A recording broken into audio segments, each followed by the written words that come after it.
On va passer 1h30 ensemble, un peu plus même, sur le rêve. Cette notion qui est une notion qui nous fascine tous, pour deux raisons. D'abord parce que on en fait tous des rêves, plus ou moins, on s'en souvient plus ou moins, mais les rêves c'est ce qui peuple notre activité nocturne, ce qui peuple des moments où la conscience défaille un peu et où on se retrouve avec des scénarios ébouriffants, hors normes, hors du commun, des scénarios étranges, du fantastique à même la nuit, et qui va déjouer les trames de notre conscience à l'état de veille, de l'improbable, du monstrueux. Et donc déjà, première chose, c'est que évidemment les rêves, c'est un mystère humain que personne n'a percé. Même si on fait des rodomontades lorsqu'on a une nouvelle théorie du rêve, et il y en a tous les 2 ans, je crois, personne ne l'a percé. Freud, on va le voir, reste dans une vision assez mécaniste du rêve, une vision très 19e siècle finalement. Et puis ce qui sort aujourd'hui dans les essais que je suis, dans tout ce que j'ai lu pour préparer cette conférence, au bout du compte, entre les neurobiologistes qui nous disent que finalement le rêve c'est le hasard et qu'il n'y a pas de sens à trouver au rêve, et puis des théories un peu spirituelles, mystiques, qui nous racontent que le rêve, dans une ancienne tradition de l'onérocritique, c'est-à-dire de l'interprétation des rêves, nous dit, ces spécialistes nous disent que le rêve recèlerait le secret de la vie, le secret de notre existence. Il faudrait être à l'écoute de ces rêves comme des lettres qui nous sont adressées intimement et qu'il faudrait décrypter. Donc voilà, nous sommes dans des existences peuplées de rêves, et j'aimerais émettre tout de suite une hypothèse, peut-être des existences qui sont manipulées par les rêves. Je vous ferai une petite anecdote pour commencer avec la fameuse tarte à l'abricot. Un jour, je me promène dans la rue, et poussé par un irrésistible instinct, devant une boulangerie, ça vous le fait aussi, je suis sûr, il y a tous les beaux gâteaux qui sont là et que vous faites un régime, tout d'un coup, l'envie d'une tarte à l'abricot, moi qui ne suis pas tellement friand de tarte à l'abricot. Mais j'arrive, j'entre, et je me retrouve presque comme dans un rêve, à me retrouver donc avec ma tarte à l'abricot dans les mains, dûment payée à la boulangère. Il vous faut autre chose? Non, ce sera tout, merci. Et j'ai ma tarte à l'abricot et je croque dans la tarte à l'abricot, qui est vraiment pas mon plat préféré. Et tout d'un coup, me vient à l'esprit le rêve que j'ai fait la veille, où je mangeais une tarte à l'abricot. Ça vous a peut-être fait ça, déjà, dans vos réalisations de rêves, un rêve nocturne réalisé. Et là, je me suis dit, et évidemment, c'est pas innocent, on philosophe et on émet une théorie. Et si le rêve que j'ai fait la nuit, contrairement à ce qu'on dit, m'avait conditionné pour que je mange cette fameuse tarte à l'abricot? Alors, tant que c'est une tarte à l'abricot, ça va. Il n'y a pas mort d'homme. Mais imaginez cette hypothèse délirante que j'ai alors fait dans un frisson de peur et d'angoisse. Et si nous sommes commandés par nos rêves? Après tout, le rêve, qu'est-ce que c'est? Ce sont des images qui choquent, symboliques, très fortes, et qui sont toujours subliminales dans la mesure où on les oublie à moitié. Ce sont des images qui s'effacent, qui sont entre le conscient et l'inconscient, et donc des images qui sont tout à fait à même de nous manipuler dans notre vie consciente, comme les images subliminales mis entre des spots de pub peuvent nous faire saliver parce qu'on voit des mets ou des plats, ou peuvent nous influencer parce qu'on voit des présidents de la République quelques secondes passer devant nous, et que ça peut peut-être nous influencer. Et si les rêves étaient des matrices pour nous influencer dans notre vie? Finalement, nous aurions des existences en fait soumises à nos rêves. On inverse toute la dialectique. C'est plus mon existence qui fait les rêves, ou mes désirs frustrés qui finalement se réalisent dans le rêve, mais ce sont les rêves qui m'agitent tel un pantin, ce sont les rêves qui me font. Voilà, ça c'est la tarte à l'abricot, on en reparlera tout à l'heure. Deuxième chose importante, pourquoi le rêve nous concerne? Parce que dans la langue française, on a ce beau mot de rêve, alors pas le rêve que j'ai fait la veille, mais le rêve de vie, et c'est le même mot, et c'est très intéressant, et ce sera vraiment notre problématique aujourd'hui. Comment peut-on faire un lien intellectuel concret entre des rêves que l'on fait de façon nocturne, de façon plutôt passive? Je pense qu'il n'y en a pas beaucoup d'entre vous qui ont appris l'art de diriger ses rêves. C'est Hervé de Saint-Denis qui a fait un gros livre là-dessus que Freud a cherché toute sa vie, il ne l'a pas trouvé. Maintenant, ça existe sur Amazon ou sur eBay, on le trouve en 2 secondes. Et toute sa vie, Freud a cherché ce fameux livre que j'ai lu et qui est passionnant, où il explique comment on arrive à diriger ses rêves. on note ses rêves et ensuite on les induit. Et il arrivait à vivre des films fantastiques toutes les nuits. Il avait qu'une hâte, c'était d'aller au lit. Parce qu'il arrivait à diriger ses rêves. Voilà. Et il était conscient. Alors il y a le rêve lucide que vous connaissez peut-être. Je sais que je suis en train de faire un rêve. Ceux qui ont fait des psychanalyses, à mon avis, ils ont tous traversé des phases de rêves foisonnants et de rêves lucides. Parce qu'en analyse, on passe son temps à analyser ses rêves. Et que même en rêvant, on en arrive parfois, moi ça m'a fait ça, on en arrive à dire, ok, je suis en train de rêver, ça c'est papa, ça c'est maman, en fait derrière le pot de confiture, bonne maman, évidemment c'est ma mère, et là celui qui veut m'assassiner, évidemment c'est mon père, et donc voilà, c'est un truc de castration. Voilà. On en arrive à ça. Donc il y a plusieurs degrés de lucidité. L'image de Calderon, ou de tout ce qui est en dessous, le 19e siècle, c'est-à-dire la vie est peut-être un rêve, le rêve, même Chuang Tzu, quand le papillon se réveille... Quand je rêve d'être un papillon, quand Chuang Tzu rêve d'un papillon, est-ce que c'est pas le papillon qui rêve d'être Chuang Tzu? Vous connaissez ces paradoxes. Mais on est loin de tout ça aujourd'hui. On sait, on a une grande littérature sur le rêve, et on sait à peu près que le rêve est foisonnant, le rêve, il y a toutes sortes de rêves possibles, et la question qu'on peut se poser, qu'on va se poser, puisqu'on revient de plusieurs conférences, on a travaillé sur l'optimisme, on a travaillé sur la passion, on a travaillé sur le QI, dernière conférence, sur l'Ubuntu. Il y a eu des grandes déceptions et des grandes joies sur l'Ubuntu, c'est-à-dire l'homme humaniste, la capacité d'être humaniste. Et dans le rêve, on va s'intéresser à voir le lien entre des rêves que l'on fait la nuit, que l'on subit, qu'on pourrait appeler des rêves affectifs ou des rêves faciles, parce que c'est très facile de rêver. Même si ce sont des cauchemars, vous ne les produisez pas consciemment. Ils vous arrivent. Ça vous arrive, comme des événements la veille, ça vous arrive. Et puis des rêves difficiles. Rêver d'être un artiste reconnu, rêver de faire une œuvre poétique, intellectuelle, rêver d'augmenter sa puissance, sa générosité. Rêve difficile de la veille. Voilà, ce sera notre fil directeur. Donc on va voir 3 temps. On va commencer dans le rêve facile, le rêve affectif. On va essayer de voir une théorie qui me semble intéressante pour deux raisons. La première, c'est que je pense qu'elle est, disons, valable par rapport aux connaissances que l'on a du rêve, et elle est tout à fait étourdissante. Ceux qui ne la connaissent pas, qui n'ont pas trop lu Mélangeons-nous, par exemple, je pense que c'est une théorie assez étourdissante qui donne une lecture du rêve assez novatrice. Et ensuite, on va aller voir le rêve de la vie. J'ai un rêve, ou je n'ai pas de rêve, ou je manque de rêve, ou ce fameux mot que l'on dit à l'amoureux ou à l'artiste, au politique, fais-moi rêver. S'il te plaît, fais-moi rêver. C'est un mot très intéressant parce que c'est un mot qu'on ne s'adresse pas à soi-même. On devrait dire, Vincent, fais-moi rêver en tant que Vincent. Produis des rêves qui me font rêver. Non, ce qui nous fait rêver, c'est forcément l'autre, et c'est forcément celui qui a une possibilité d'agir, d'interférer avec ma vie. Le politique peut me faire rêver parce qu'il va influencer mon existence, interagir avec ma vie. L'artiste peut me faire rêver parce que l'artiste, justement, c'est ce que je lui demande. Que ce soit le cinéaste, que ce soit le scénariste, que le peintre, le pianiste, le compositeur. Fais-moi rêver, c'est-à-dire fais en sorte que tu apportes un supplément d'âme à mon âme, un supplément de conscience à ma perception. Fais-moi rêver, fais-moi décoller de cette réalité grise, plate, qui m'englue dans sa viscosité. Arrache-moi au réel pesant et fais-moi décoller. Ça va avec la paire d'ailes dans le dos, le fais-moi rêver. Ça va avec une sorte d'ouverture au possible. Donne-moi du possible. Donne-moi plusieurs possibles et non pas cette vie morne, bornée, rectiligne et finalement qui est plus proche d'une prison que d'une ouverture, que d'un bouquet de possibilités. Dans l'idée de rêve, il y a l'idée de possible qui augmente. Il y a l'idée d'une possibilité d'intensification de son existence. Fais-moi rêver, rends mon existence supérieurement intense. Fais-moi décoller. Comme dit Jean-Jacques Goldman, envole-moi. Belle expression française qu'il a forgée. Il y a eu peu de suite à cette expression. On ne dit pas dans la envole-moi, s'il te plaît, mais on voit bien ce que ça veut dire.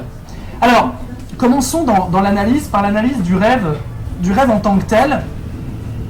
Et là, pour le coup, ça va être vraiment une exposition théorique, nouvelle.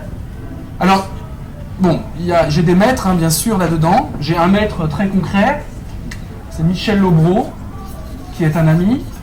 Michel Lobreau, qui est un des créateurs de l'espace du possible, qui vient de la Révolution de 68. Il était professeur à Vincennes en psychologie.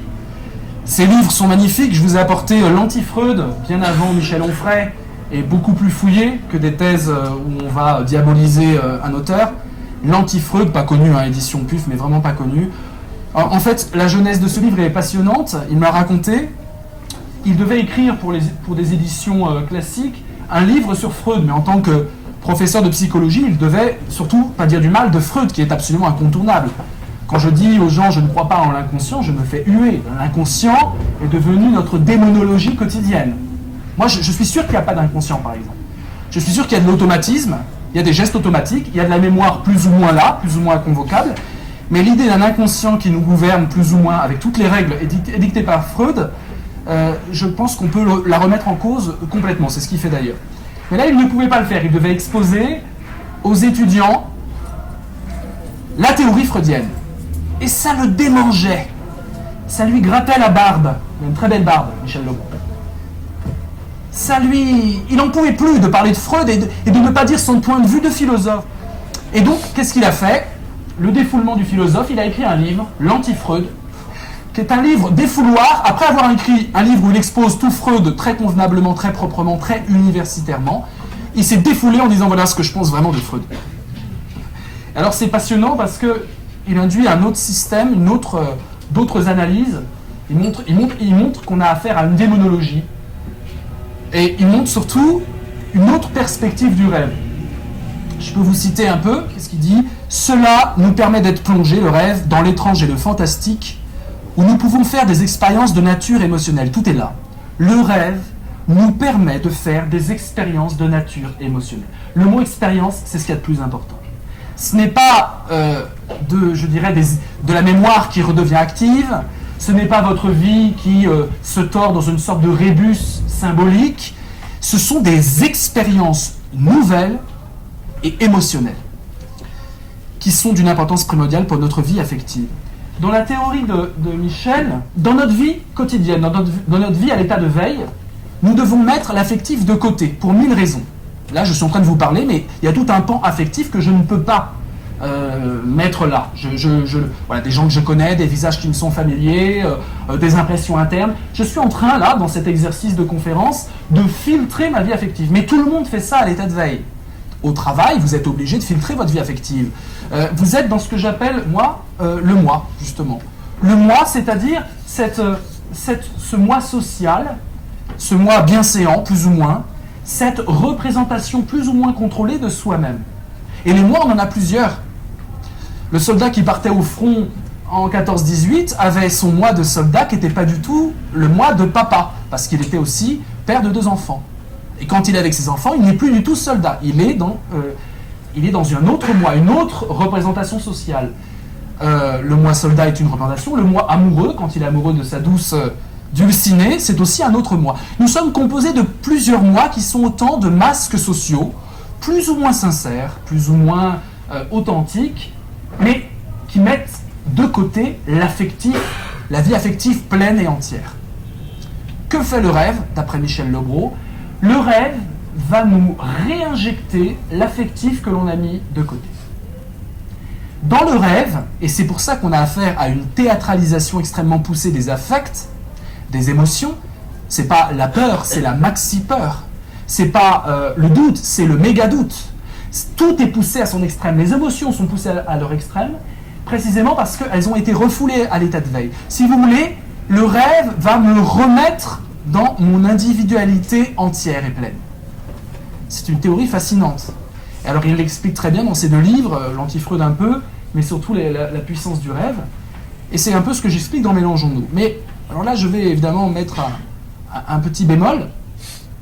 Avec cette théorie, me semble-t-il, on devrait dire que ceux qui rêvent le plus, il y a des grands rêveurs, vous en connaissez, vous en êtes peut-être, des rêves tous les jours, foisonnants, des gens qui n'arrêtent pas de vous dire, dans leur naïveté candide, « Ah, j'ai fait un rêve formidable, tu veux que je t'en parle ?»« Non, pitié, ne me parle pas de ton rêve, j'en ai rien à faire de ton rêve. » Qui a quelque chose à faire du rêve des autres? Personne. Ça ne nous intéresse profondément pas, à moins d'avoir des visées psychologiques et psychanalytiques, ou à moins de s'adresser à son propre enfant, ou quelqu'un de proche qui, à travers l'explication de ses rêves, va nous révéler des liens plus ou moins inconscients qu'il entretiendra avec nous.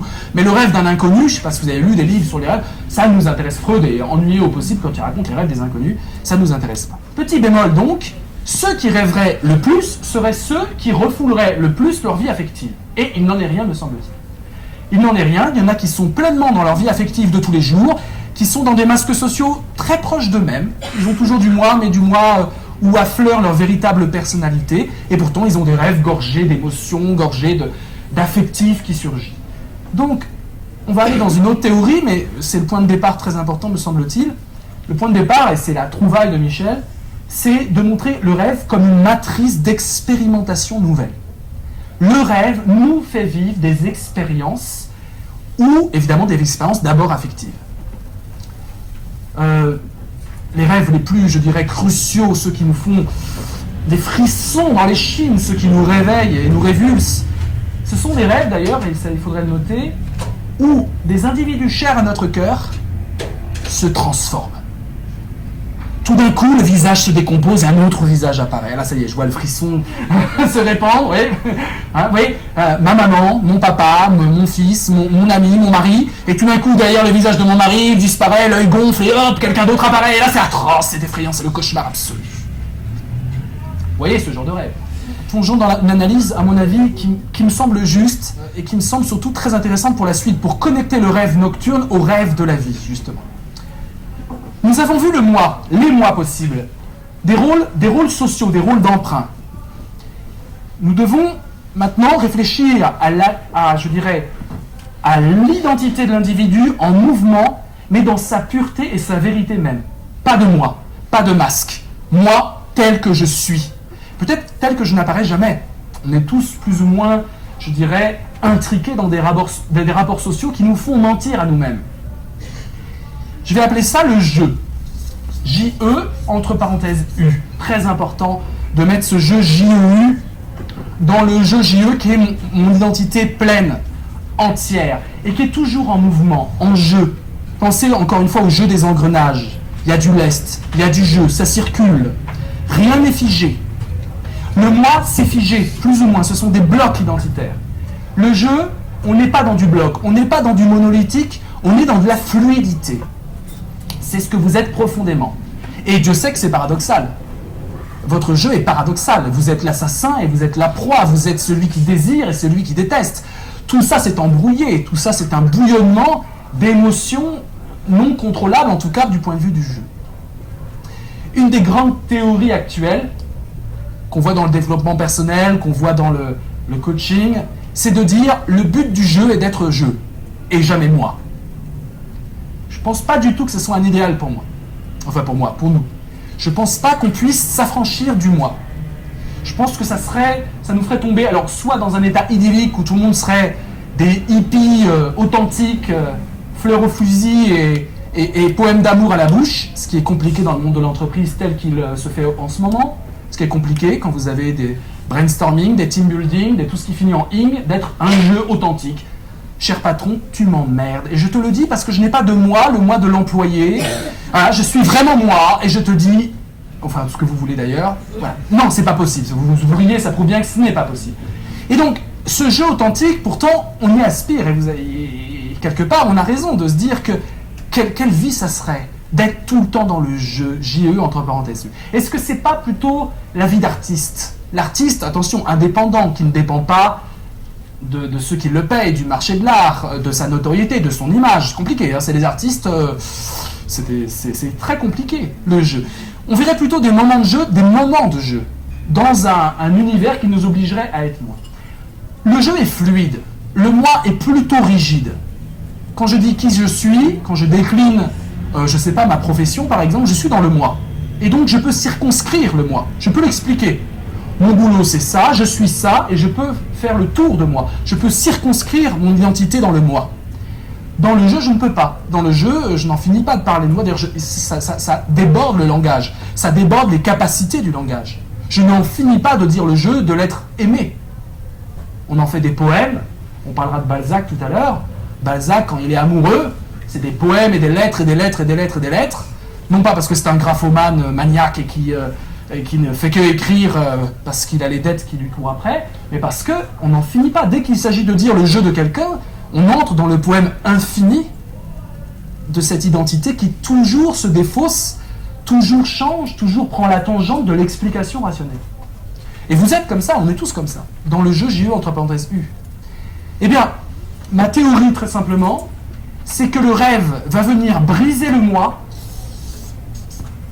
et nous faire réintégrer le jeu. Dans le rêve, et je ne suis jamais moi, je suis toujours je. Le rêve est cette expérience absolument essentielle pour la vie psychique, Michel Lobreau a raison, absolument essentielle. Empêcher un individu de rêver, il passe de très mauvaises nuits et de très mauvaises semaines, et à mon avis, il n'en sort pas psychologiquement vivant. Le rêve, c'est la réintégration du jeu. Explication très simple. Quand je rêve, il y a quelque chose qui dit la vérité. Tout est fou, tout est faux.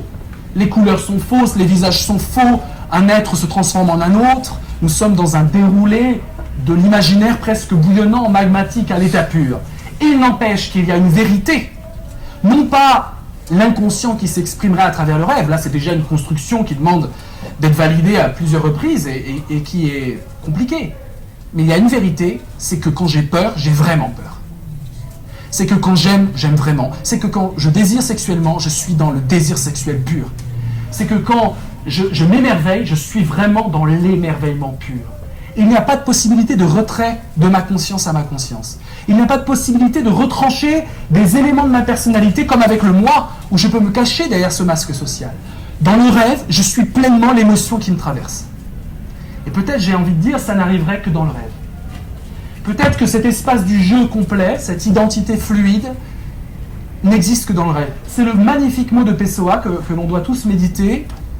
Il dit ça dans le livre de l'intranquillité. Dans la vérité et dans l'erreur, dans le plaisir et dans l'ennui, sois ton être véritable, le jeu. Sois ton être véritable dans toutes les situations de la vie. Tu n'y parviendras qu'en rêvant.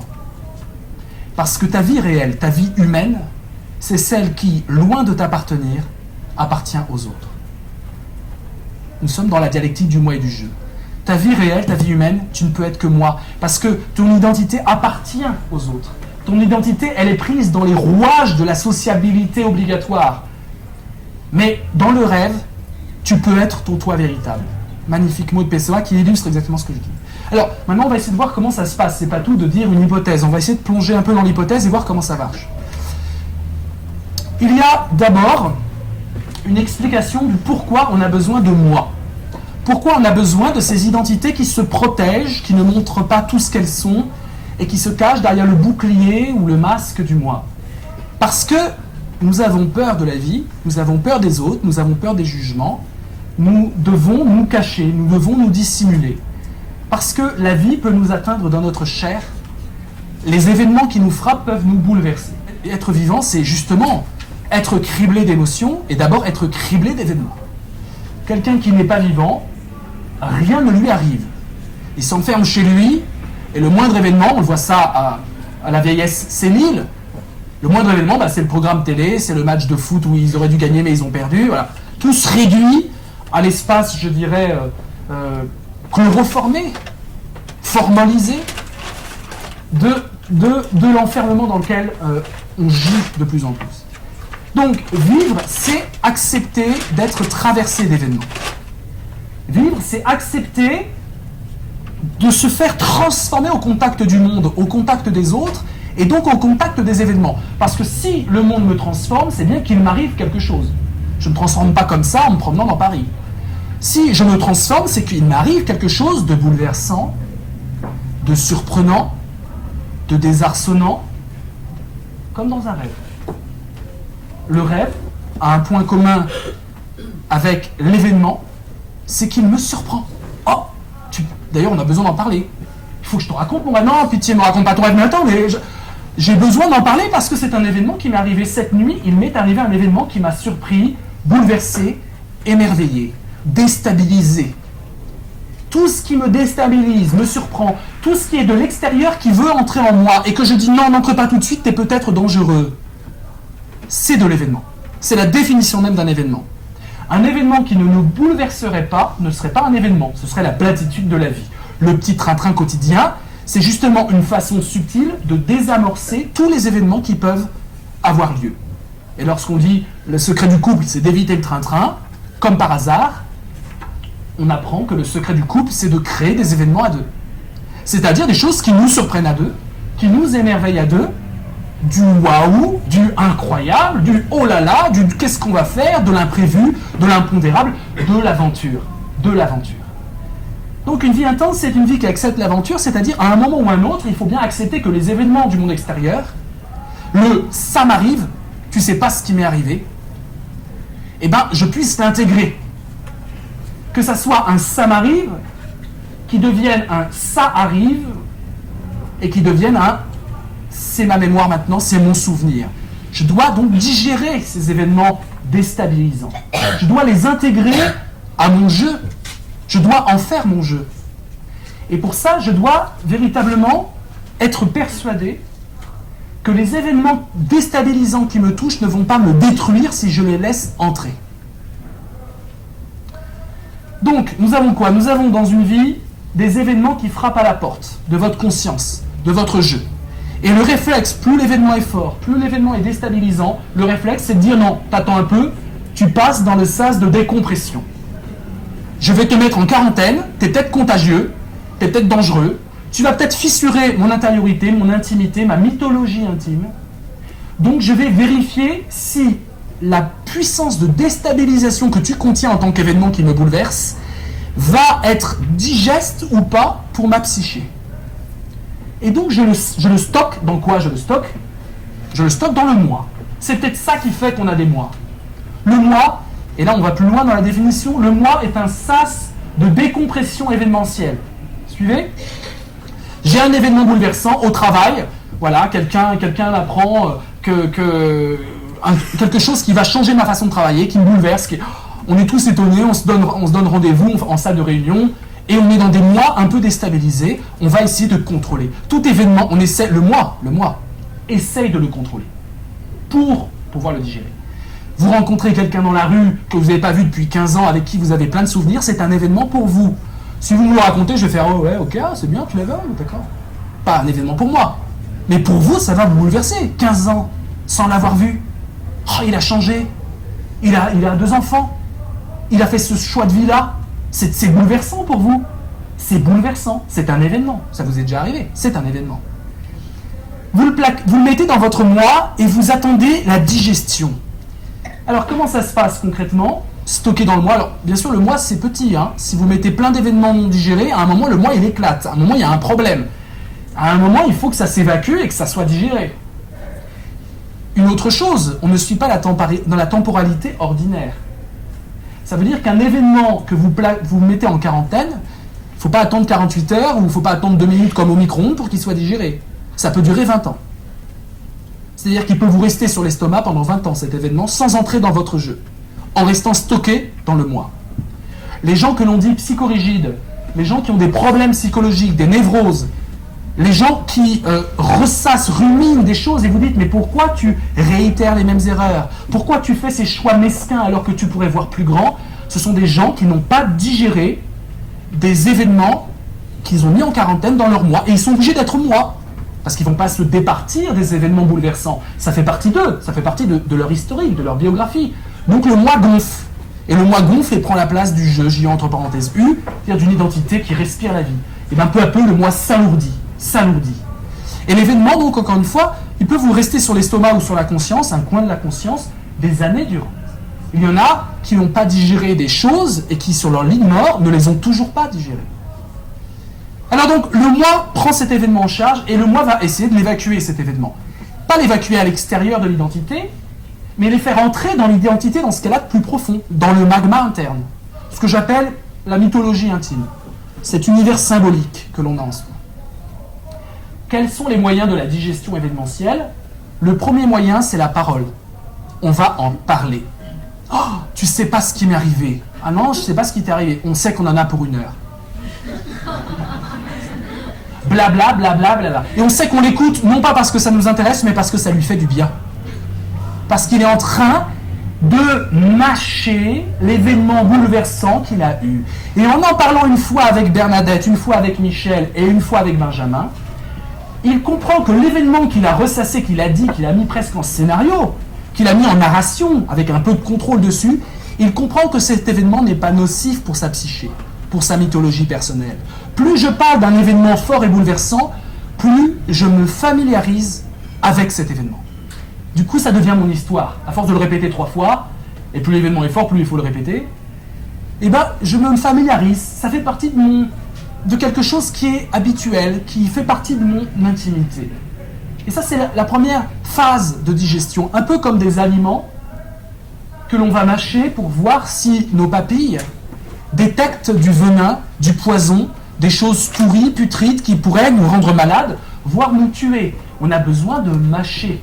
Eh bien, parler d'un événement, c'est exactement la même chose que la mastication au niveau de la digestion, si on prend cette métaphore qui a ses limites, mais c'est à peu près la même chose. Je parle de ce qui m'a bouleversé.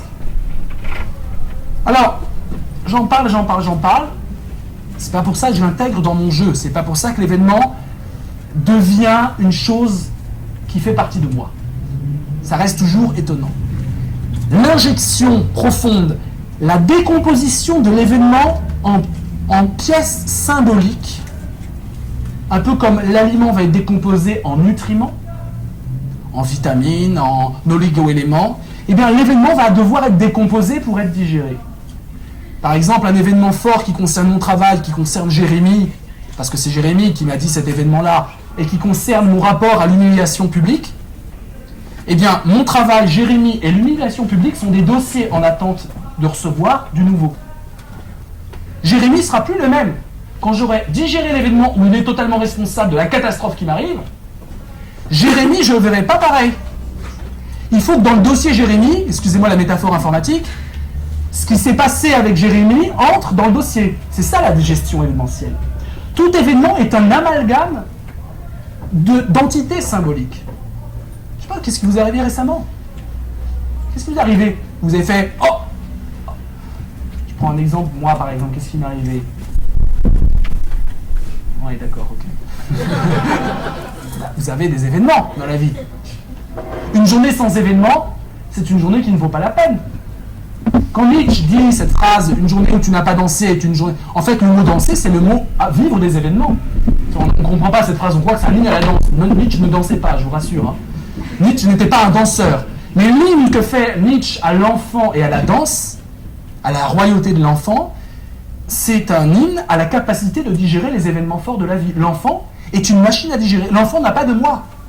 L'enfant, il vit quelque chose et ce qu'il vit le transforme. Point final. Point final. C'est la grande santé de l'enfant. Et Nietzsche est fasciné par ça. Il a compris que le oui solaire de l'enfant, que le oui solaire que l'enfant fait à la vie, cette acceptation totale du tragique, du joyeux, de la douleur, j'accepte tout de la vie et la vie, j'accepte qu'elle me transforme, c'est justement un enfant qui est je, entre parenthèses, U. L'enfant ne ment jamais parce que l'enfant n'a pas de moi. L'enfant ne fait que réagir aux événements et les événements lui rentrent dedans et le transforment. Voilà pourquoi il faut faire attention dans l'éducation d'un enfant, parce que vous êtes sûr que tout ce qu'il vit va faire partie de lui. Il va le digérer tout de suite. Le moi est une construction, je dirais même de l'adolescence, la crise d'adolescence. C'est la crise d'un moi qui devient un moi social.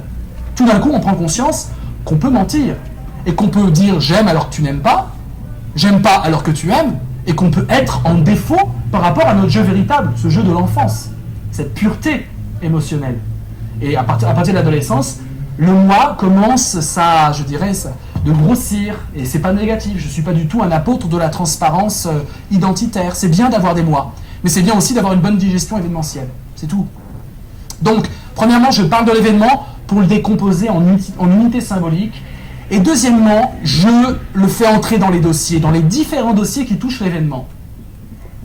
J'ai failli, un événement classique qui m'arrive souvent, séparer des gens qui s'engueulent dans la rue. J'adore jouer mon Zorro. Un jour ça va tourner mal. Jusque-là, je touche du bois, ça va bien. Je m'amène dans des gens qui sont en train à 2 doigts de se frapper, et je fais le bonnet. Peace and love, c'est en général la première chose que je dis, c'est peace and love. Et je suis super sur ma garde quand même. Alors quoi, vous battez pas, peace and love. Tout de suite, je me fais traiter de tous les noms, non. Mais je suis quand même là. C'est peace and love, mais je te regarde. Et puis je me mets un peu de côté, et puis j'ai ma main, puis t'approches pas trop. Voilà, des vieux réflexes d'arts martiaux. Je vous renvoie à la conférence sur le Kung Fu. Donc c'est un peace and love qui joue l'abruti, mais qui est quand même là. Et je te regarde bien dans les yeux. et j'ai pas peur. Et je jouis. Et je souris. Et dans mes yeux, il y a une présence telle, je ne suis pas de la frime, je ne suis pas en train de frimer, c'est une présence parce que j'ai peur, tout simplement, j'ai peur, qu'il y a une sorte d'intensité, et tout d'un coup un mec arrive, imaginez, vous êtes en colère avec un conducteur qui a rayé votre pare-choc, quand même. Il a rayé votre pare-choc, donc vous devez évidemment lui en mettre une dans la tête, en bon mâle respectable que vous êtes, extension du phallus, enfin là Freud avait peut-être raison. Vous arrivez pour lui casser la figure, et tout d'un coup, un abruti fini arrive, puis c'est neuve, on va pas se battre, mais il est là. Mais qu'est-ce qui se passe?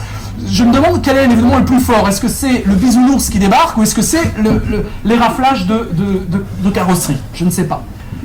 Il n'empêche que pour moi, c'est un événement que je vais devoir digérer, c'est-à-dire...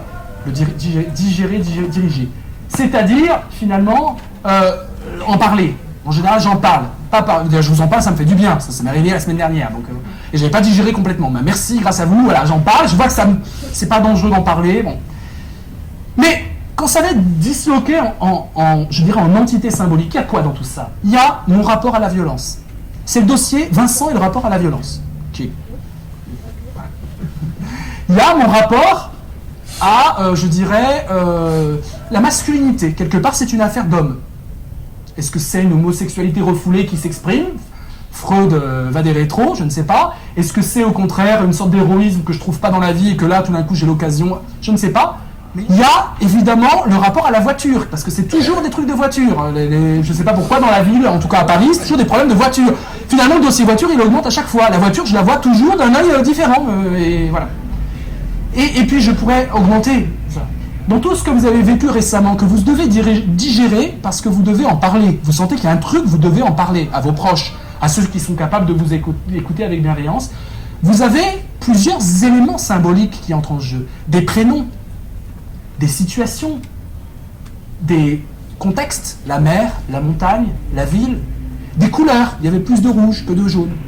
Et quand il vous arrive cette digestion événementielle, tous les dossiers qui sont connectés, un peu comme des connexions neuronales, tout ce qui est symboliquement connecté va augmenter de ce que vous allez leur mettre quand vous allez digérer les événements forts qui frappent à votre conscience. C'est la digestion événementielle, je trouve un nom pour ça, ça s'appelle l'avènement. L'avènement, c'est la venue au jeu des événements que j'ai vécus. L'avènement, ça vient du latin qui veut dire arriver. On parle de l'avènement d'un roi, le couronnement.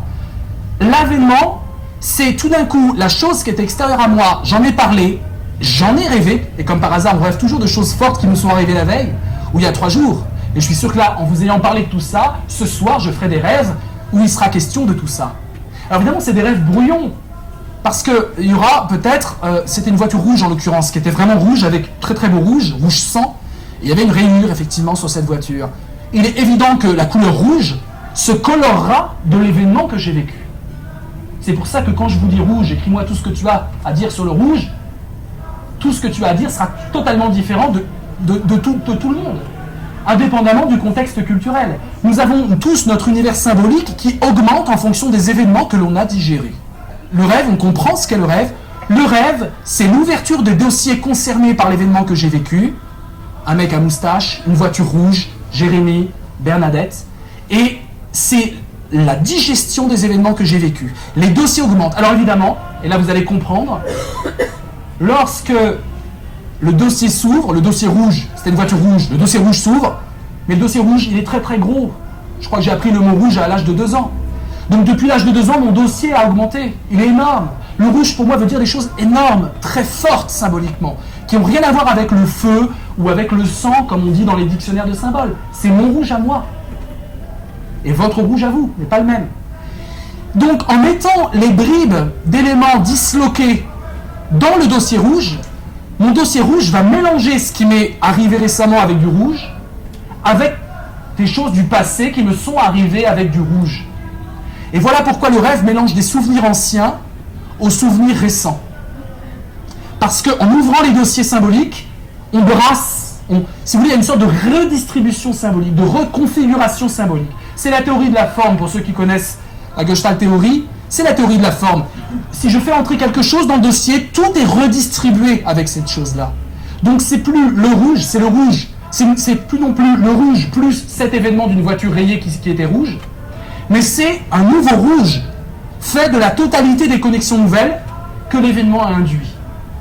Et voilà pourquoi, lorsque vous rêvez, vous mélangez toujours par analogie, parce que dans le dossier rouge, il y a des choses qui n'ont aucun rapport les unes avec les autres. Une voiture rouge n'a aucun rapport avec, je sais pas, des règles, avec du sang, ça n'a aucun rapport. Et pourtant, pour vous, ça a des rapports.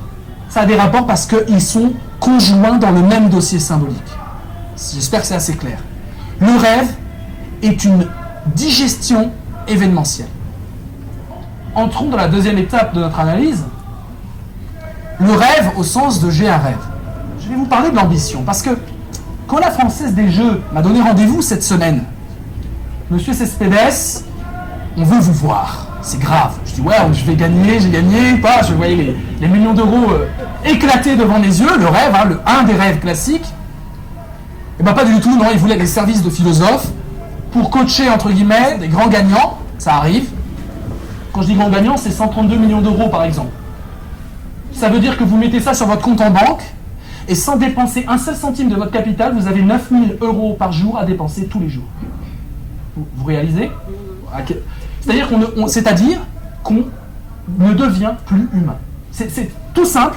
C'est-à-dire qu'à 132 millions d'euros, vous coupez court à toute forme d'humanité.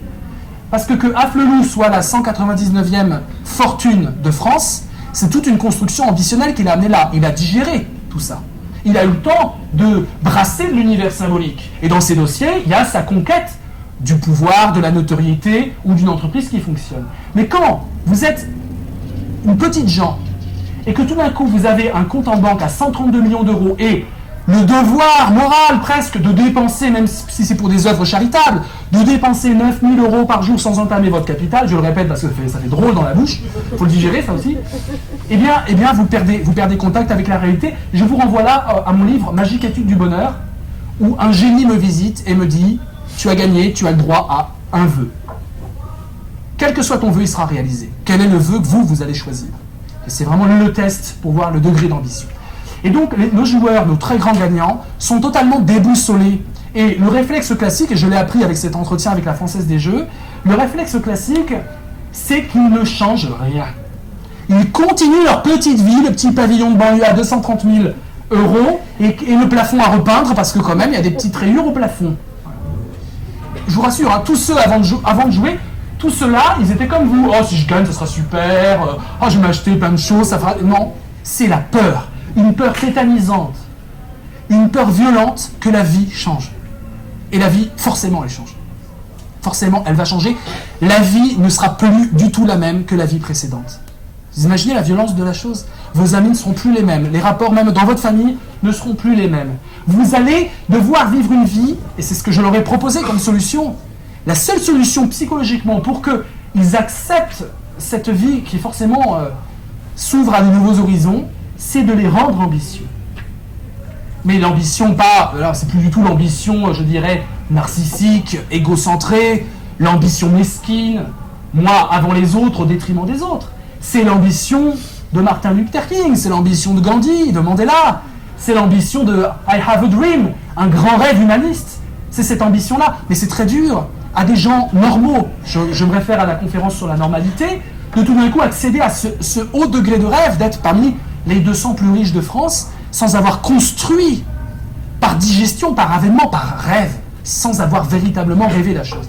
Alors, 2 étapes. La première étape, c'est de la lévitation. Ils ne touchent plus le sol, ils sont dans une sorte de bulle. Deuxième étape, ils continuent de jouer, ça c'est fascinant. Sur l'être humain, c'est fascinant. Mais on sera comme ça si on gagne. Hein. Ils continuent de jouer, pourquoi ? Pourquoi ils continuent de jouer au loto ? Alors évidemment avec leurs moyens, donc c'est des grilles, je ne vous raconte pas les grilles. Ils continuent de jouer, ça renvoie à la conférence sur le jeu, pour retrouver le shoot d'adrénaline, de dopamine et de tout ce qui finit en in qu'ils ont eu dans le cerveau quand ils ont appris qu'ils avaient gagné. C'est une drogue tellement puissante, c'est le thrill en anglais, le frisson absolu, qui cavale derrière pour revivre cet instant fondamental de leur existence, ce shoot érotico-suave, et donc ils rejouent, ils cavalent derrière ça. Alors, la question est simple, c'est comment devenir ambitieux quand on ne l'est pas. Alors d'abord, je vais vous parler de l'ambition, et ça va être technique. L'ambition, ça part d'une urgence. si vous êtes très riche et que vous avez des enfants, vous n'arriverez pas à les rendre ambitieux que si vous leur mettez dans les oreilles un hélas. Sans hélas, pas d'ambition. Alors je sais que parmi vous, il y en a qui vont dire « Mais moi j'ai de l'ambition, c'est l'ambition d'être moi. C'est l'ambition de faire le bien autour de moi. » C'est pas de l'ambition. C'est pas de l'ambition parce que dans l'ambition, il y a l'idée de la communauté, mais la communauté au sens large. Il y a l'idée de ce qu'on appelait dans le temps, au 19e siècle, l'illustration. Être reconnu. L'ambition a toujours une dimension politique et je dirais de célébrité et de notoriété. Sinon, c'est pas de l'ambition. Et on peut vivre une très belle vie sans être ambitieux. Et je dirais l'ambition est réservée à je dirais 10% de la population. Parce que c'est une folie. L'ambition est une... Je vais vous expliquer comment on devient fou, là. L'ambition, c'est se lever le matin avec un seul rêve dans la tête et faire tout dans la journée pour que le rêve soit réalisé. L'ambition, c'est s'entourer de tous ceux qui peuvent servir votre ambition, qu'elle soit grande, qu'elle soit mesquine, peu importe. On doit toujours ajouter en français un adjectif quand l'ambition est belle. On doit dire l'ambition noble. Moi, je parle que de celle-là. Donc, l'ambition, c'est quelque chose de rare. Et elle part toujours d'un hélas. Cet hélas, c'est la promesse d'un monde qui aurait pu être meilleur et qui a été contrarié par un de vos aînés. Mon fils, j'aurais tellement pu, mais hélas. Ma fille, j'avais tout, mais hélas. Mon fils, la vie, mais hélas. Le hélas, dit pour l'adulte, c'est une déception dans la vie. C'est quelque chose qui n'a pas été satisfait, c'est quelque chose qu'on a censuré, c'est quelque chose qu'on a, excusez-moi l'expression, foiré. Mais pour l'enfant qui reçoit cet hélas d'un adulte, avec une différence d'âge de 20, de 30 ans, l'enfant qui est dans cet optimisme absolu de l'enfance, l'enfant qui est dans ce jeu, entre parenthèses, U absolu de l'enfant, qui gère tout du monde, les hélas comme les victoires, comme les insuccès, pour l'enfant, l'hélas est une promesse. La promesse que lui pourra incarner la seconde chance. La promesse que lui pourra réussir là où le tuteur, là où l'adulte a échoué. Le hélas comporte une médaille, un autre versant de la médaille, qui est une promesse mirifique. C'est pour ça qu'on dit d'autant plus hélas que la promesse était haute. Hélas. L'enfant, il ne regarde que ça. Le hélas, il en a cure. Il a la vie devant lui, il a l'avenir de son côté, et il a surtout l'information de cet adulte qui se plaint, l'information de ne pas reproduire les mêmes erreurs que l'adulte. Lui, il va tout faire pour réussir. L'ambition, c'est peut-être une folie, mais notre monde a cruellement besoin d'une ambition, certainement pas démonstrative, mais expressive. Nous sommes dans une société démonstrative. Tout le monde est incité, depuis l'enfance, à cultiver son CQFD. Je dois démontrer qui je suis. Et les gens sont profondément malheureux. Peut-être pas vous en ce moment, mais regardez autour de vous. La réalité, c'est que les gens sont malheureux. Les gens sont malheureux même quand ils sourient, même quand ils affichent un bonheur de façade, un bonheurisme de bonne aloi. Les gens sont malheureux parce que la seule façon, si vous voulez, de trouver un aliment dans la vie qui nous satisfasse, c'est d'être dans une voie de passion. Et c'est tout ce qu'on souhaite à nos enfants. Aie une vie conforme à ta passion, pas conforme au salaire. Et les gens se sont fourvoyés en masse dans une vie qui cavale derrière des chimères et des mauvais rêves, juste pour le coup, des rêves qui ne sont plus nutritifs. Et nous sommes dans cette société démonstrative. Démontre ce que tu es, prouve aux autres ce que tu es. Sois, je dirais, régulé par le regard jugeant des autres, par le jugement des autres. Et nous avons besoin aujourd'hui d'une société expressive. Une société où le but du jeu, le but de la vie, l'enjeu suprême de l'existence serait d'exprimer ce que l'on a profondément en nous. Faire advenir nos rêves, faire advenir la véritable part de nous-mêmes. Finalement, être en accord plein avec notre jeu. J-E entre parenthèses U. Et là, on n'est plus dans la démonstration. La démonstration, c'est l'univers du moi. Être dans le jeu, c'est l'univers de l'expressivité, c'est le CQFE. Et donc, je pense que même si vous ne voulez pas devenir un ambitieux fanatique, il est très bon qu'on puisse mettre au point une méthode qui permette d'augmenter le degré de vos rêves et surtout de créer ce vortex absolument nécessaire si vous voulez que vos rêves deviennent réalité. Car il est bien commode de marquer ses rêves derrière un bout de carton, mais c'est pas pour ça que vos rêves, vous allez bouger le petit doigt pour essayer de les réaliser. Ce qui compte, c'est pas marquer ses rêves, et d'ailleurs les rêves vont évoluer. Ce qui compte, c'est d'aller vers un chemin où le rêve se rapproche de vous. Et d'être en osmose avec ce jeu qui est un jeu que vous projetez dans l'avenir, comme la réalisation la plus ultime de vous-même. Ou comme dit Jeanne de Vietinghoff, j'en parlais à la conférence dernière, je sais qu'il y en a beaucoup qui l'ont apprécié, Jeanne de Vietinghoff parle du destin suprême. On a tous un destin suprême à réaliser. Et le CQFE, c'est cette ambition-là. J'ai quelque chose à faire dans la vie qui donnera un sens au moindre de mes gestes, à la moindre de mes relations. Alors maintenant, on va voir justement ce que j'appelle le Dream Tank. Vous connaissez l'expression think tank. Qu'est-ce que le Dream Tank? C'est une technologie philosophique. C'est la connexion à son rêve et je dirais presque l'obligation morale de le suivre coûte que coûte. Or, rien ne m'oblige à poursuivre mon rêve. Et si je ne suis pas ambitieux, vraiment rien ne m'oblige à le poursuivre. Si j'ai encore la chance d'avoir de l'ambition, quelque chose en moi va me pousser à réaliser ces rêves. Mais si je suis absolument déconnecté de l'ambition, les rêves, je les écris, j'en rêve, et j'arrive en fin de vie à me dire, j'avais de beaux rêves, hélas. Alors peut-être que par ce hélas, je vais transmettre l'ambition à celui qui écoutera ce hélas, mais il est peut-être plus commun et certainement plus satisfaisant au niveau existentiel de pouvoir mettre en place des protocoles pour essayer d'atteindre ses rêves et se priver de cet hélas final qui a toujours un parfum acide, amer de frustration. Le Dream Tank, c'est un rendez-vous hebdomadaire. C'est 2h30 toutes les semaines. C'est d'abord 4 amis, 5, puisqu'on vous compte dans le lot. 5 individus dans le tank qui vont s'épauler les uns les autres au niveau de leurs ambitions. Alors, comment ça se passe? C'est très concret. À tour de rôle, chacun va être le rêveur. Et donc, il faudra avoir une claire conception de ses rêves, une claire vision de ses rêves. Et la première séance sera consacrée à ça. Alors, un rêve, c'est pas quelque chose d'immédiat. C'est pas quelque chose, je dirais, presque de formalisable. Un rêve, ça peut être... C'est toujours ambitieux.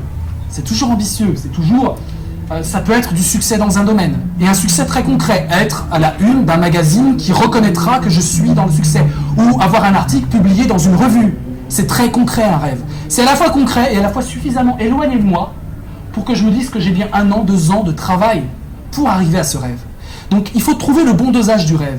Pas quelque chose de flou, quelque chose de concret. Quand Martin Luther King dit « I have a dream », ce magnifique discours, un des plus beaux du XXe siècle, en 63, il annonce clairement quel serait ce rêve. Voir les blancs et les noirs réunis à la table de la fraternité, c'est à la fois suffisamment abstrait, la table de la fraternité n'existe pas, et à la fois c'est ce qui a induit le mouvement des droits civiques, et donc ça donne un cap, et on peut très bien dire que le rêve de Martin Luther King en partie a été réalisé. Ce qui n'empêche pas d'autres rêves pour aller encore plus dans ce sens-là. Votre rêve n'est pas un rêve ultime, c'est une étape d'un parcours ambitionnel qui n'a pas de fin. L'ambition n'a pas de fin. C'est une passion que vous voulez. Et la passion elle-même n'a pas d'objet. Enfin, je dirais l'objet de la passion va toujours se défaussant à l'horizon. C'est une énergie, c'est un vecteur, c'est un vortex. Et donc, la première étape consiste à bien marquer ses rêves, à bien déterminer les rêves en collaboration avec les 5 autres. Le tour de rôle est très simple. Vous avez à chaque fois un rêveur. Les 4 autres sont des co-rêveurs. Tout d'un coup, ça va être ton tour, c'est à toi. On va écouter ton rêve et on va t'aider. On va t'aider. On va t'aider par le langage. On va t'aider à débrouiller les problèmes. Les co-rêveurs vont aider le rêveur et tout ça, c'est à tour de rôle dans un temps qui est prévu. 4 co-rêveurs, un rêveur, 25 minutes sur un rêveur. C'est ton rêve, on va te consacrer, nous, 4 intelligences, 4 personnalités, on va consacrer toute notre énergie à essayer de régler les 2 choses qui peuvent faire défaut par rapport à ton rêve, à savoir des obstacles. J'ai ce rêve, mais il y a des obstacles, et Dieu sait que dans l'ascension d'un rêve, il y a une quantité de problèmes qui barrent la route, et le Dream Tank, c'est justement la capacité à écraser ces problèmes, à dissoudre ces problèmes, à réaliser ces problèmes, à passer outre ces problèmes. C'est donc la capacité à mettre en place une technologie humaine qui vise à toujours permettre cette accession vers le rêve, cette ascension vers le rêve, ce vortex. L'ambitieux n'a pas besoin de ça. L'ambitieux, il se crée lui-même son propre vortex. Mais nous, pauvres gens que nous sommes, nous avons besoin d'une amorce de vortex, un tison dans la cheminée pour que le feu prenne. Si on n'est pas ambitieux, le feu ne prend pas. Vous faites spontanément du dream tank quand vous parlez à un ami et que vous essayez de régler ses problèmes. Là, il s'agit vraiment d'un protocole extrêmement précis et à la fois très souple. Voilà comment ça se passe. Vous avez un pilote. On va consacrer, c'est toi la rêveuse, d'accord? Dis-moi ton prénom. Emmanuel. Tu es notre rêveuse, on est 4 autour de toi qui sont des co-rêveurs. Parmi les 4, il y a un pilote. C'est celui qui va faire attention au timing. On a droit à 25 minutes. On va parler de toi et de tes rêves pendant 25 minutes. Donc le pilote, c'est un peu le rabat-joie. Les autres ont le droit de se laisser aller. Le pilote, il peut se laisser aller, mais il dit « Oh, encore 5 minutes ». Et il doit arriver à des conclusions. Chaque séance hebdomadaire arrive à des conclusions. D'abord, ça commence, tu nous exposes où tu en es dans ton rêve. Quel est ton rêve et surtout où tu en es. Quels sont les obstacles qui t'empêchent d'y arriver? Et quels sont les challenges qu'il faudrait que tu réussisses pour pouvoir y arriver? C'est deux choses différentes. Les obstacles, c'est ce qui vous empêche d'atteindre votre rêve. Les challenges, c'est quand vous devez, par exemple, si vous êtes compositeur, vous devez jouer votre composition. C'est pas un obstacle, c'est un challenge, c'est une opportunité. Et donc à chaque fois, tu nous dis, voilà, cette semaine, j'ai tant d'obstacles et tant de challenges, et voilà, je compte sur vous pour m'aider. Tout doit être évidemment paramétré dans le temps. On a une convention, c'est de mettre T plus le nombre de jours. J'ai un challenge à T plus 7. Ça veut dire que dans une semaine, je passe devant le public et j'ai par exemple une prestation à faire. J'ai un challenge dans une semaine, T plus 7. C'est une formalisation extrêmement importante parce qu'en 25 minutes, il faut qu'on parle le même langage. Il y a très très peu de vocabulaire, je vous rassure. T plus 60, c'est que dans 2 mois, tu auras quelque chose, un obstacle à T plus 60. Donc on paramètre l'obstacle et ensuite on précise une autre partie du vocabulaire, c'est qu'on précise quand tu parles des gens parce que tu vas nous parler de ton univers. Tu vas nous parler des gens qui sont autour de toi. Tu vas nous dire par exemple Bertrand. Bertrand, ceci, cela, qui travaille avec toi et qui peut t'aider. Je suis bien tombé ma parole. Ah, c'est formidable. Ah bah tu vas le faire pour nous.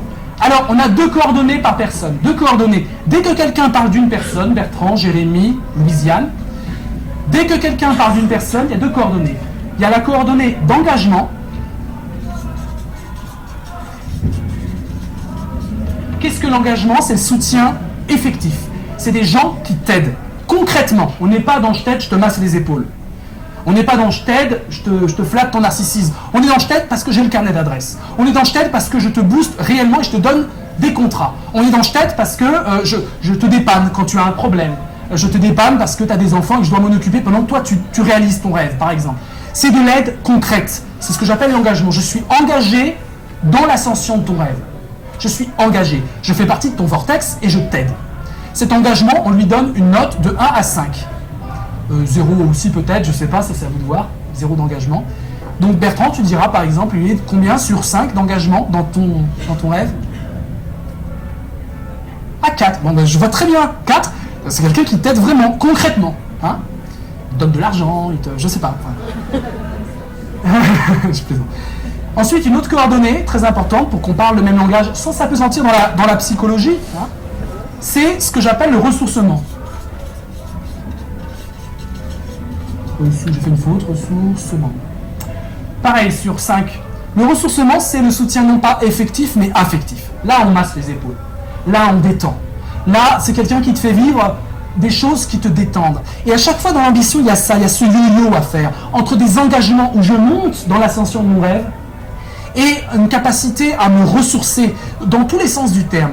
C'est-à-dire retrouver de l'énergie, retrouver de la contenance, une certaine forme d'apaisement, mais c'est aussi revenir à la source, c'est-à-dire à la source de mon rêve, à ce pourquoi je me mets à rêver. Ne jamais perdre en vue le pourquoi ce rêve est important, la passion originelle et je dirais même l'urgence originelle. Dès que dans l'ascension d'un rêve, vous retrouvez votre solitude, je me fonde sur tous les grands conquérants, sur toute la littérature. Je parlais de Balzac. Balzac a des moments de ressourcement énormes parce qu'à un moment, il a les neurones qui explosent. Et il a besoin de se ressourcer. C'est la maison de résidence, pour ceux qui ont des maisons de résidence et qui ont besoin de décompresser. Dans la littérature, on a tous ça. Les écrivains, lorsqu'ils ont fourni leurs livres, ils ont besoin de se ressourcer, de retrouver l'origine de leur urgence. Et donc, les gens peuvent très bien nous aider, mais du point de vue affectif. Nous remonter le moral. Bertrand, combien de ressourcements? 5. Waouh! Bertrand fait vraiment partie de ton vortex. Et donc, on donne la note comme ça, on parle de soutien, et on dit d'abord l'engagement, et ensuite le ressourcement avec un point au milieu. Donc on dira Bertrand, en soutien, il est 4,5. Tous ceux qui font partie du Dream Tank savent que quelqu'un qui est 4.5, c'est 4 en engagement, c'est-à-dire en soutien effectif, et 5 en ressourcement, c'est-à-dire en soutien affectif. Ça permet de ne pas entrer dans les détails de la vie intime et de savoir très bien dans la logique et dans la stratégie ambitionnelle qui est celle du rêveur, où se situent tous les gens qui peuvent servir au rêve. C'est un langage interne. Et ensuite, pendant 25 minutes, qu'est-ce qui se passe ? Eh bien, il se passe que tu nous expliques les choses, et c'est une discussion à bâton rompu, mais la clé de voûte de ça, c'est qu'on utilise tous les co-rêveurs, c'est très proche du jeu de rôle, tu le remarqueras, c'est une sorte de jeu de rôle de l'ambition ou de la vie. Les co-rêveurs utilisent le pronom « je ». Ils disent pas tu, ils disent je. Alors j'en suis là, alors je. Et essayez de le faire au moins une fois pour voir ce que ça fait d'avoir des co-rêveurs qui disent je en parlant de vous, qui sont dans le même tank existentiel, le même tank ambitionnel, et qui, en parlant de votre projet, disent mais alors Bertrand, je lui dis quoi Bertrand ? Je. C'est une astuce grammaticale extrêmement profonde. Ça nécessite d'être dans l'empathie, absolument. Si je dis je en parlant de toi, je suis plus moi Vincent te jugeant, mais je suis déjà à tes côtés. Je fais partie du même Dream Tank, qui est une équipe de long terme. Toutes les semaines, on se donne rendez-vous, soit sur les réseaux sociaux, soit dans les cafés. On a cette magnifique technologie à Paris, c'est d'avoir des cafés partout. C'est une façon de mélanger le jeu de rôle, la technologie des cafés et la possibilité de construire son ambition. Et donc on utilise le mot « je ». On peut dire, bon, je vous passe après les détails techniques, de toute façon ceux qui sont intéressés, vous pouvez, il y a tout ce qu'il faut pour nous contacter et mettre en place plein de Dream Tanks extrêmement forts. Mais cette technologie permet de concilier deux choses très importantes. De concilier la vie, je dirais, la plus quotidienne, la vie de tous les jours, et ça c'est pas du tout ce qu'on n'en parle pas dans le Dream Tank. Et c'est bien d'avoir un espace réservé dans nos vies quotidiennes où il n'est plus question de la vie quotidienne. C'est une sorte de bulle, de soupape, où ce qui nous intéresse, c'est pas de délirer autour d'un bon sandwich ou d'un bon brunch, c'est pas de parler de la vie de tous les jours, de la pluie, du beau temps, c'est de parler pendant 25 minutes de ton rêve et d'être tous des personnes qui vont co-rêver avec toi, en disant jeu avec toi, en empathie avec toi, et surtout qui partageront tes victoires. Parce que le Dream Tank, c'est aussi des moments de célébration. Quand le rêve est atteint, c'est une victoire collective. La chose primordiale pour le Dream Tank, que je n'ai pas souligné, c'est que ce sont des amis. Des amis. Ce ne sont pas des gens que vous croisez dans la rue, ce ne sont pas des gens brillants forcément, mais ce sont des amis. Donc, si vous voulez créer un Dream Tank, il faut que vous trouviez 4 amis, des amis, où il y a de la confiance. Ils peuvent venir d'horizons différents qui ne servent pas forcément votre ambition. Mais ce sont des amis où il pourra avoir évidemment la confiance du rendez-vous, et la confiance de pouvoir dire, voilà, leur jugement sera un jugement d'empathie, et vous ne pouvez pas savoir le bien que ça peut faire, pendant 25 minutes, de se mettre dans la peau de l'autre, dans le scénario de l'autre, dans la narration ambitionnelle de l'autre, et de mettre toute son intelligence et ses capacités au service du rêve d'un autre. Nous allons conclure, car nous n'avons pas trop de temps, et je vais conclure sur cette notion de rêve fondamentale. Le rêve, c'est, je le disais, ce qui va fluidifier le moi. Le moi se durcit, le rêve, en me permettant de digérer ce que je vis de plus essentiel, en me remettant dans une sorte de dramatisation de ma vie affective, il va me faire digérer ce que le moi gardait en quarantaine. Le moi garde plein d'événements en quarantaine, et ces événements vont passer par avènement dans le jeu. Et au bout du compte, on a quoi ? On a le rêve comme une sorte de remise en mouvement d'un moi qui se fige. Et d'ailleurs, c'est pas étonnant que dans le rêve, justement, il n'est question que de mouvement.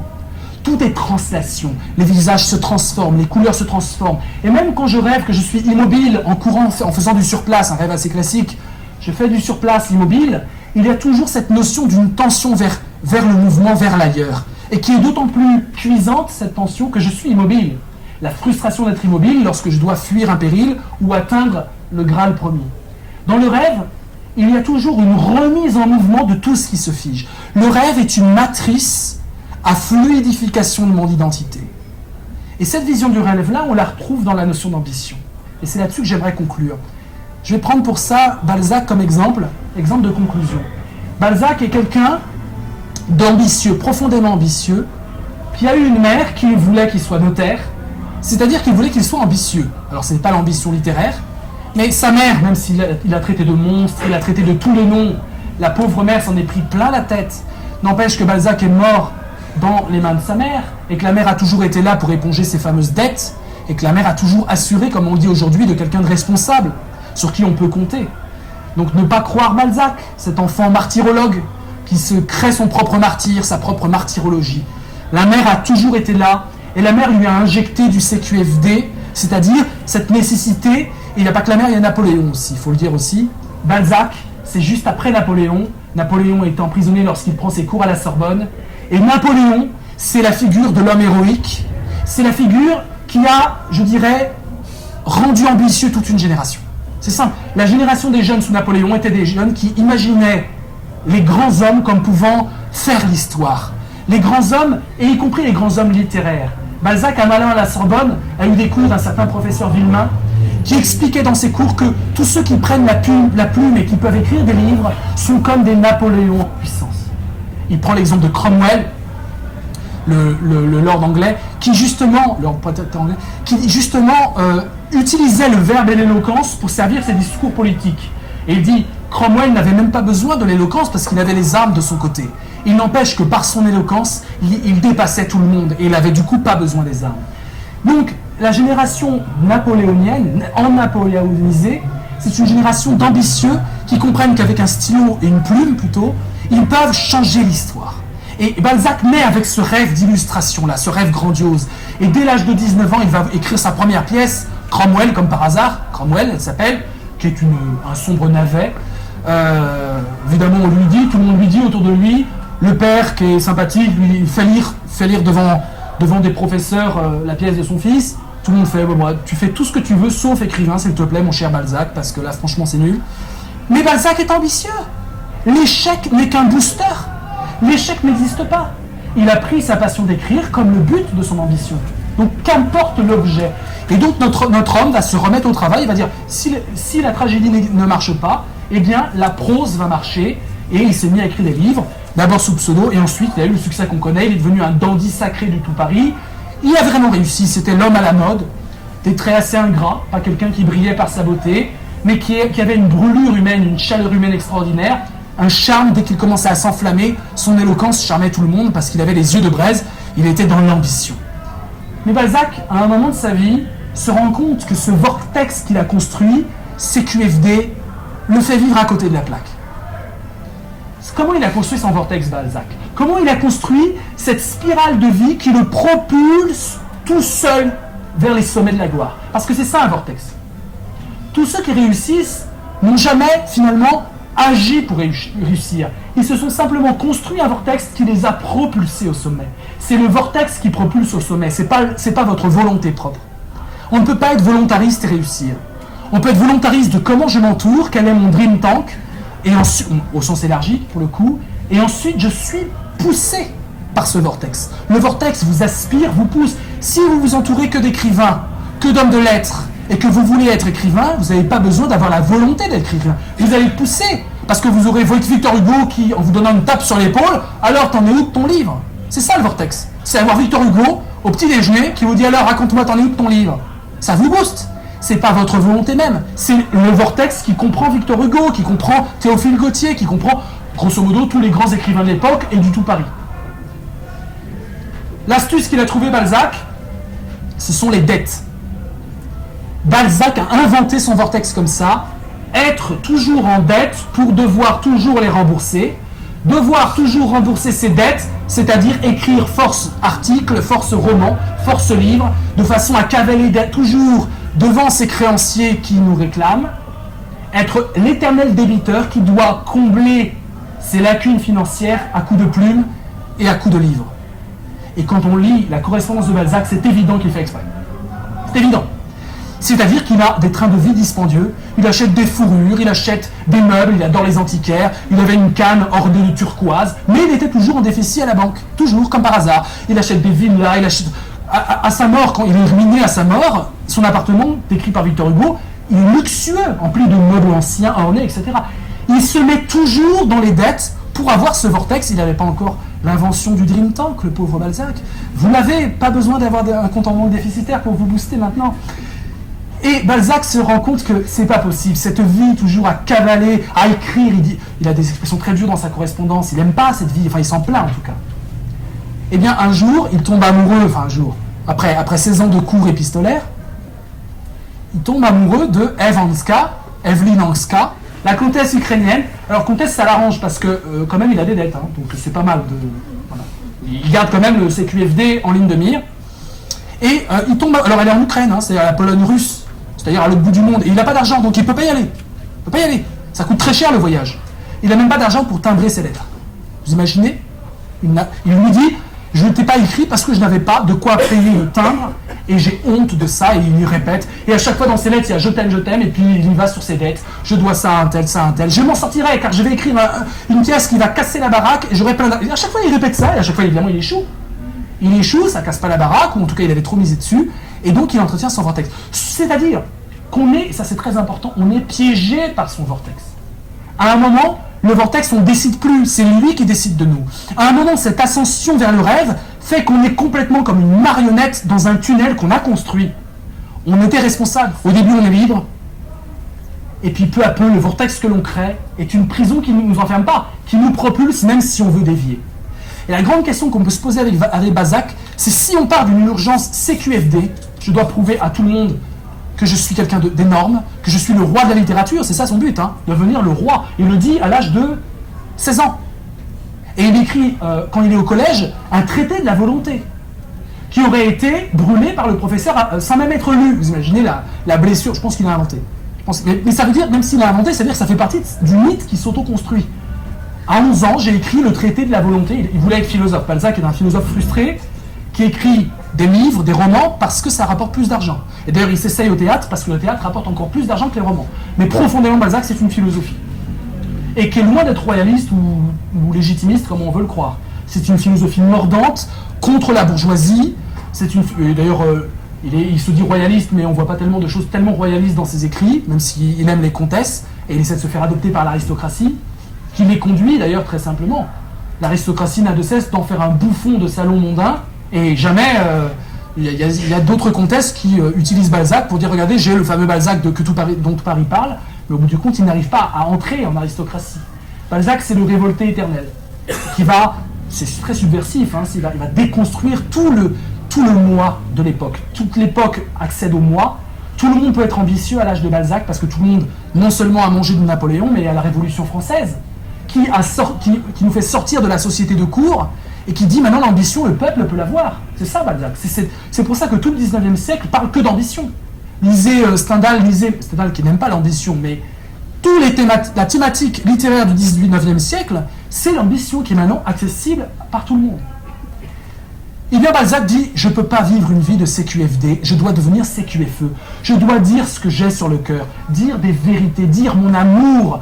Je vais écrire un poème d'amour, je vais aimer enfin indépendamment de la gloire. Et il tombe sur notre comtesse, et il commence à lui écrire ce qu'on appelle les lettres à l'étrangère. C'est, je crois, 5 tomes. 16 ans de correspondance. Il l'a vu 4 fois dans sa vie. Hein. Elle est mariée, bien sûr. Donc ils ont à peine fricoté ensemble. Donc en fait, il passe son temps à rêver. Il rêve de la comtesse lointaine. Il rêve de la comtesse lointaine comme une sorte de Graal du CQFE. Ces lettres, c'est le plus beau poème d'amour qu'on ait vu. J'aime beaucoup les lettres au castor de Sartre aussi.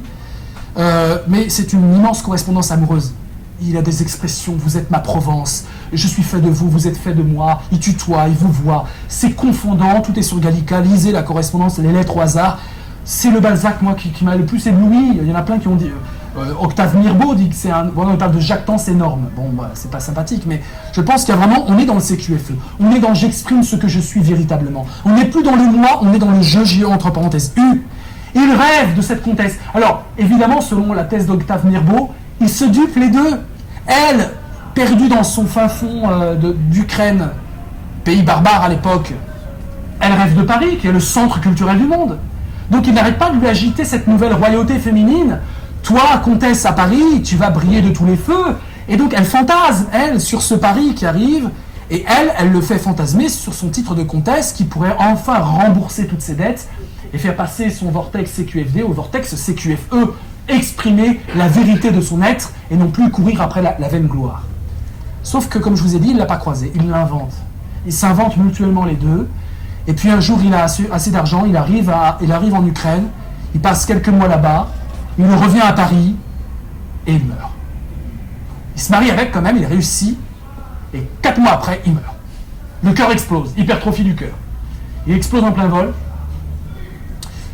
d'overdose de café, 18 heures par jour d'écriture, pas pendant une semaine ou un an comme j'ai pu le faire, mais tout le temps, 18 heures par jour d'écriture. Il n'arrive pas à se libérer de son vortex qu'il a créé, avec ses dettes, avec ses problèmes d'édition sempiternelle, avec sa volonté de s'illustrer dans la presse. Il a essayé de créer des journaux, la Chronique de Paris, tout ça, ça finit en fiasco. À chaque fois, c'est du fiasco. Tout ce qu'il essaye creuse encore ses dettes et donc creuse son obligation à écrire, c'est-à-dire renforce son vortex. Vous voyez ce que c'est le vortex? Ça peut être un piège. Nous voulons être 5 dans un dream tank pour essayer de voir si les rêves qu'on fixe sont des rêves d'ambition réaliste. La conclusion, c'est celle-ci.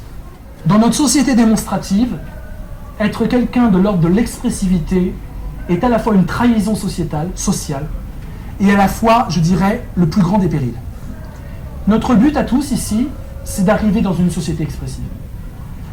Tous, je pense, ici, on rêve de ça. On rêve d'une société où notre je entre parenthèses U pourrait s'exposer, pourrait se dire, pourrait s'exprimer sans craindre le courroux des autres, sans craindre les injustices du jugement hâtif des autres. Et ça nécessite un véritable combat. Ça nécessite un combat double. Le premier des combats, c'est d'essayer d'imposer le jeu, entre parenthèses U, dans l'ordre des choses. Et de comprendre qu'on est monstrueux à vouloir essayer de le réfréner. Et que finalement, la société démonstrative dans laquelle on est une société monstrueuse qui oblige que nous devenions monstres nous-mêmes, c'est-à-dire déphasés de notre véritable identité. Et le deuxième combat à mener, c'est un combat, je dirais, d'ordre philosophique, proprement. Pour arriver dans la société expressive, il faut arriver dans une société où les soutiens affectifs et l'affectivité soient épignon sur rue, puissent s'exprimer. Où l'on puisse dire l'amour, où l'on puisse dire les sentiments, et comprendre que de l'essentiel à comprendre de l'autre, l'essentiel à retenir d'une relation humaine, c'est d'abord dans l'alchimie émotionnelle qu'on doit pouvoir l'avoir. Et pour ça, évidemment, il y a une chose à réhabiliter. On pourra s'engager, je pense que toutes mes conférences convergent vers ça, c'est cette notion fondamentale d'amitié. On doit aujourd'hui sortir d'une véritable crise de l'amitié. Pas une crise de défiance, pas une crise de confiance, une crise de l'amitié. Nous sommes tous en souffrance d'amis. Parce que les amis que nous avons construits sont des amis qui finalement sont toujours dans un rapport de jugement, dans un rapport de vortex, dans un rapport utilitariste. L'amitié véritable, c'est la capacité fondamentale d'entrer dans l'alchimie de l'autre. Cette capacité de se mettre à la place de l'autre, à la place de son ambition, à la place de ce qui compte le plus pour l'autre, et de servir du mieux qu'on l'on puisse l'ambition de l'autre. C'est la capacité à rêver en commun, c'est cette capacité du co-rêve qu'il nous faut réaliser tous ensemble. Je vous remercie.